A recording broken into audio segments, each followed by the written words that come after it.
Right, engine's in.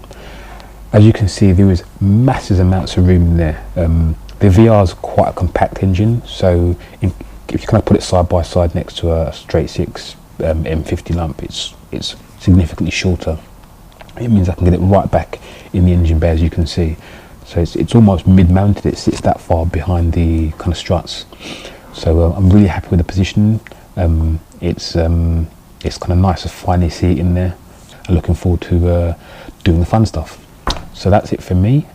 As always, if you like it, give it a thumbs up. If you want to see some more, hit subscribe, and hope to see you in the next one. Cheers, bye.